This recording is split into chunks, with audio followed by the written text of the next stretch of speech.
المغربية يوسع بالراس. جول جول. بدر بنون، بدر بنون، جول بنون، جول راسية بنون من أجمل ما يكون. السلام عليكم خوتي، تحية رياضية. موضوعنا لهذا الفيديو اللاعب بدر بنون واستدعائه للمشاركة في كأس العالم بقطر.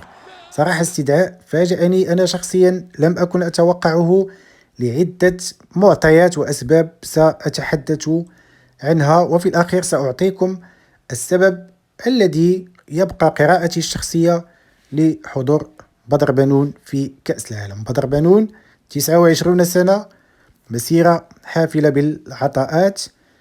نبدأ. لماذا قلت حرم من المونديال في قمة مستواه؟ فعلا في مونديال روسيا 2018 يعني كان بدر بنون يقدم مستويات رائعة مع فريق الرجاء البيضاوي. لاحظوا اللائحة التي ذهبت إلى المونديال بروسيا. في الدفاع بن عطية، سايس، داكوستا، يعني فقط 3 قلوب الدفاع.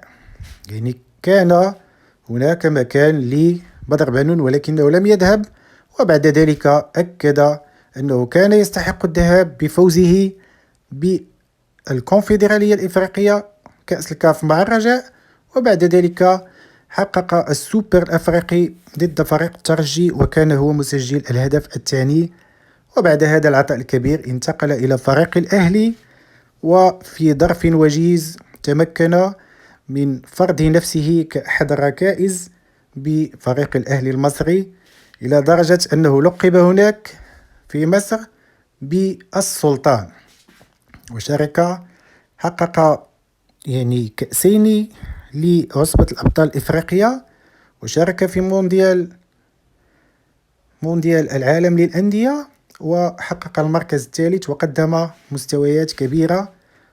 ولكن مع الأسف لم يكن موجود كذلك في كأس إفريقيا بمصر 2019، حيث استدعى إيرفي رونار في قلب الدفاع سايس وبن عطية ويونس عبد الحميد وفيصل غراس. صراحة ظلم بنون كثيرا بعدم استدعائه، على الأقل مكان فيصل غراس ويكون حاضر في هذه الكأس إفريقيا.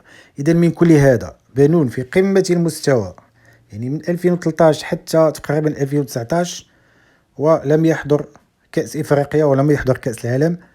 وفي الفترة العصيبة التي قضاها في 2022 مرض في عضلة القلب، توقف عن اللعب 6 أشهر، الانتقال إلى الدوري القطري وتقديم مستويات عادية وتكون في اللائحة المشاركة. لم أجد سوى هذا السبب المنطقي، وهو أنه عندما تم المناداة على 4 لاعبين من الوداد البيضاوي، بغض النظر هل هم أبناء المدرسة أم لا، فكان من الطبيعي وجود لاعب يمثل فريق الرجاء، وتم اختيار بدر بنون لأنه يمثل رمزا من رموز فريق الرجاء البيضاوي لإرضاء على الأقل جماهير الرجاء. وما يزيد من تعزيز هذه القراءة هو أن بنون هو اللاعب الخامس في قلب الدفاع، فأظن القليل من اللوائح التي تضم 5 من قلوب الدفاع. إذن أظن أن انتماء بنون للرجاء أهدته الحضور في كأس العالم. شكرا إخوتي على المشاهدة، دعمكم للقناة بالاشتراك يسعدنا. أنتظر تعليقاتكم، هل تتفقون مع هذه القراءة أم لا؟ نحن هنا فقط نعطي آراءنا باحترام متبادل. شكرا لكم من جديد، وإلى لقاء آخر بإذن الله.